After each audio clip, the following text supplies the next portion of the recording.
रहे। मेरा नाम मोहित खान है और आज हम लोग जो है एक नया लेक्चर डिस्कस करने जा रहे हैं जो कि हमारे पास है व्हीटस्टोन ब्रिज। आप लोग की बुक्स और गाइड्स के अंदर व्हीटस्टोन ब्रिज का ये जो आर्टिकल है इसको सिंपल करके लिखा गया है। KVL को यूज़ करते हुए ये जो हमारे पास रिजल्ट है इसको डिराइव नहीं किया गया। आज हम लोग इसका रिजल्ट डिराइव करने जा रहे हैं on the basis of KVL। तो वो स्टूडेंट जिन्होंने KVL को पहले नहीं भी पढ़ा वो इस कैलकुलेशंस को देखकर दोबारा KVL को यहाँ से दोबारा भी सीख सकते हैं। तो चलिए जी स्टार्ट देखते हैं। आज के आर्टिकल्स का टॉपिक है जो हमारा व्हीटस्टोन ब्रिज।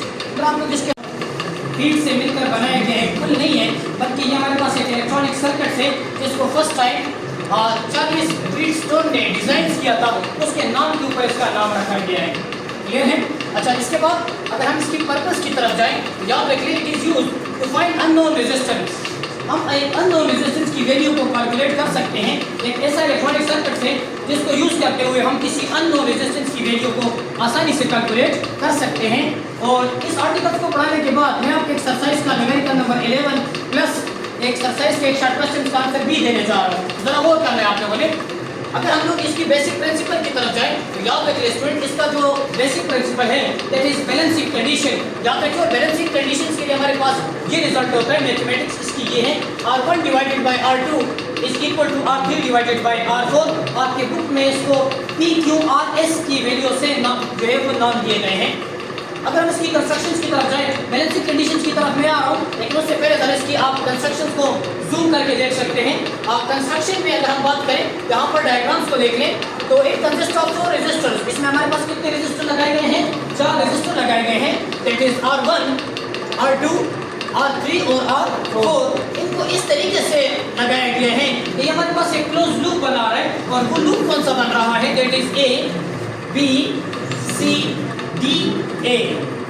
बात क्लियर हो गई ना?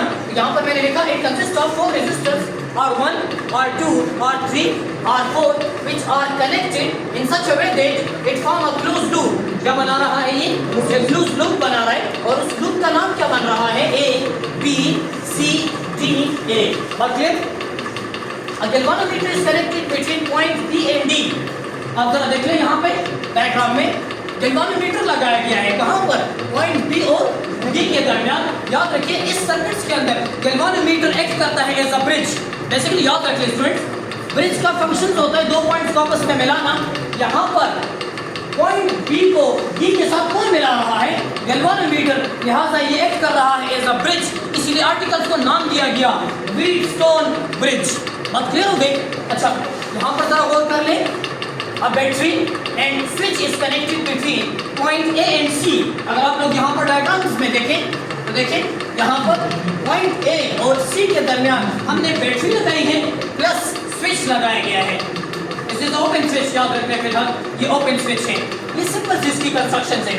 अब याद रखिए स्टूडेंट्स जैसे मैं इस स्विच को क्लोज कर दूंगा जानते हैं करंट ओपन पाथ पर फ्लो नहीं करता। This is open switch. अगर मैं स्विच को क्लोज कर दूं आप जानेंगे यहाँ पर इस सर्किट्स के अंदर करंट फ्लो करेगा और हमें कैसे पता चलेगा कि सर्किट्स के अंदर करंट फ्लो कर रहा है? With the help of galvanometer. याद रखिए गैल्वानोमीटर की जो नीडल्स है ये आपको क्या शो करेगी? डिफ्लेक्शन। कैसे हमें पता चलेगा कि सर्किट्स के अंदर क्या फ्लो कर रहा है? करंट। बात क्लियर? याद रखिए RG basically RG represent resistance of a galvanometer.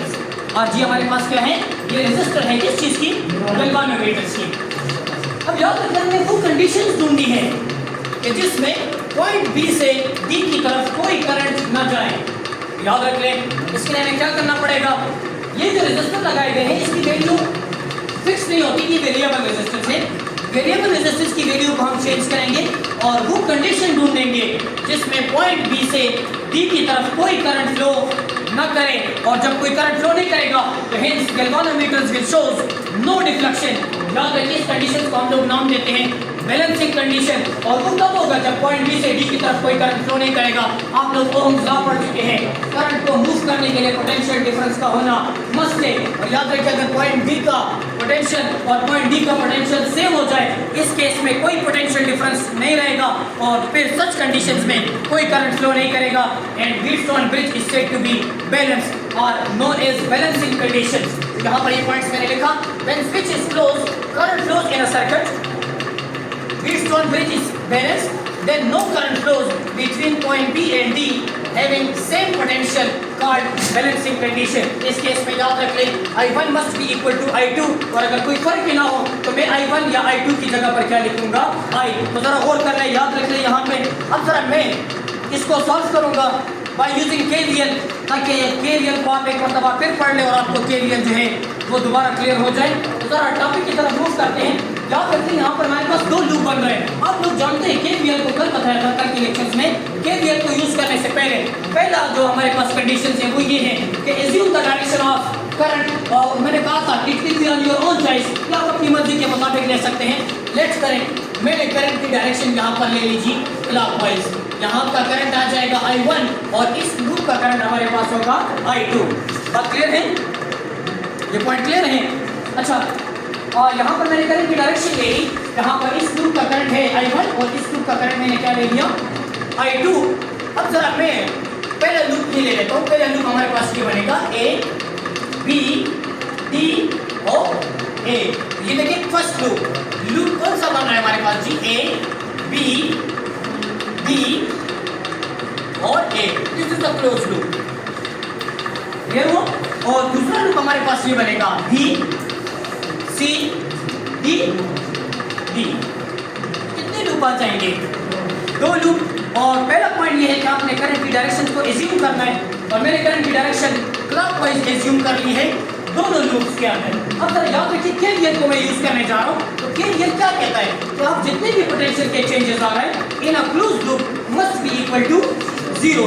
याद रखिए स्टूडेंट, जरा गौर कर ले, मैं in the direction of assume current जा रहा हूँ क्योंकि करंट की डायरेक्शन क्लॉकवाइज है और जो मैंने लूप लिया है A B D A, this is a clockwise direction. इसका मतलब है मैं in the direction of assume current जा रहा हूँ तो IR terms must be negative. IR terms must be negative. तो जरा गौर कर ले, यहाँ पर देखिए पहले पॉइंट A से मैं जा रहा हूँ B, तो जो रेजिस्टेंस हमारे पास आ रहा है दैट इज R1। तो देखिए रिजल्ट ये बनेगा I1 R1 लेकिन नेगेटिव में, क्योंकि मैं in the direction of assume current जा रहा हूँ। इसके बाद जी मैंने B से किधर जाना है? D। याद रख ले, B से जब मैं D की तरफ जा रहा तो यहाँ पर मैंने गैल्वानोमीटर्स लगाए गए हैं और गैल्वानोमीटर्स की जो रेजिस्टेंस है दैट इज Rg। और याद रख ले स्टूडेंट, ये शेयर रेजिस्टर है। कौन सा रेजिस्टर है? शेयर रेजिस्टर है। और आप जानते हैं जब आप शेयर रेजिस्टर में से मूव करेंगे तो जिस लूप में से आप मूव कर रहे हैं उस लूप के करंट में से आपके दूसरे करंट को क्या करना है? माइनस करना है। ये बहुत इंपॉर्टेंट पॉइंट है। जरा यहाँ पर याद रखें, माइनस फार्मूले वाले आ जाएगा क्योंकि मैं in the direction of assume current जा रहा हूँ और यहाँ पर आ जाएगा हमारे पास इस लूप का करंट हमारे पास क्या है? I1 माइनस I2 और इसकी रेजिस्टेंस कितनी है? Rg। बात क्लियर हो गई? अच्छा, अब मैंने B से किधर जाना है?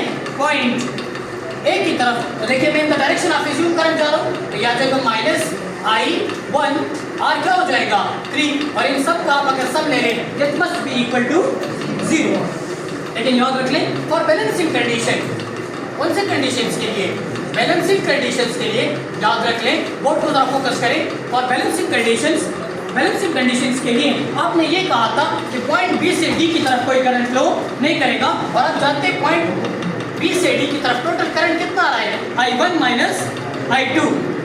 I1 minus I2 that must be equal to 0 and that's why galvanometer shows no deflection। बात clear?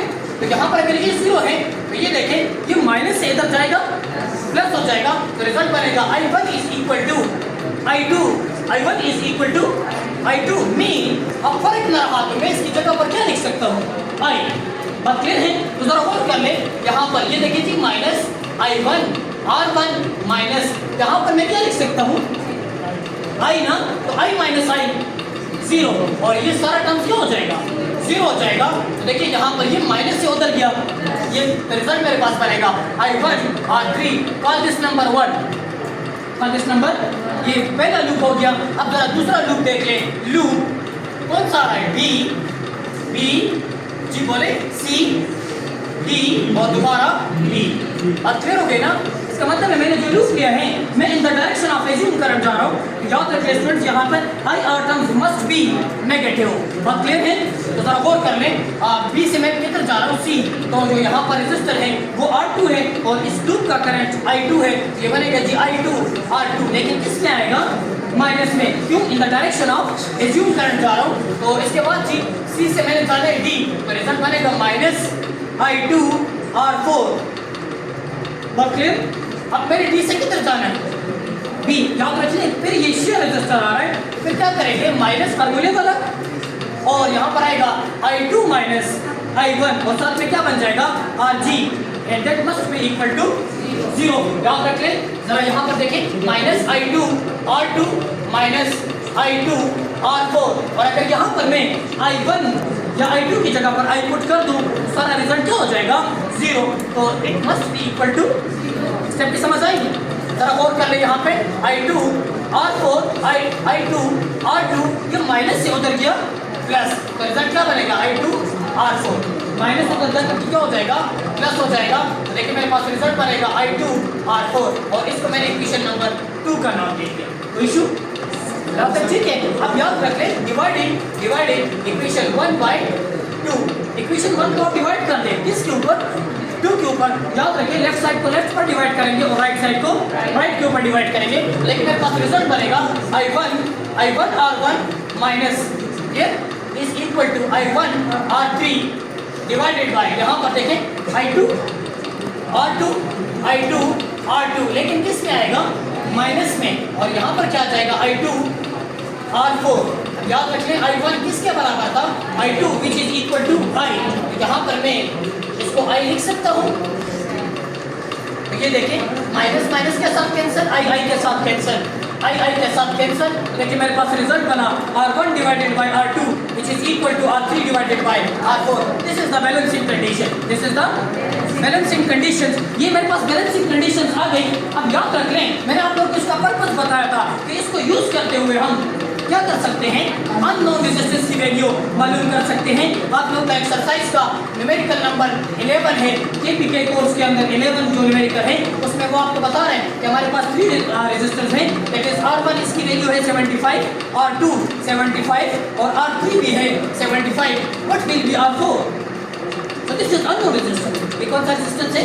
This is unknown resistance and unknown resistance can be found by using Wheatstone bridge। तो जरा गौर कर लें, Wheatstone bridge के लिए मेरे पास अभी मैंने ये रिजल्ट डेराइव किया। तो देखिए मैंने यहाँ पे ये देखिए R1 divided by R2 is equal to R3 divided by R4। मैंने R4 निकालना है तो क्रॉस मल्टीप्लिकेशन कर दें, देखिए रिजल्ट ये बनेगा मेरे पास R1 multiply by R4 is equal to, ये इधर आ जाएगा R2 मल्टीप्लाई बाय R3।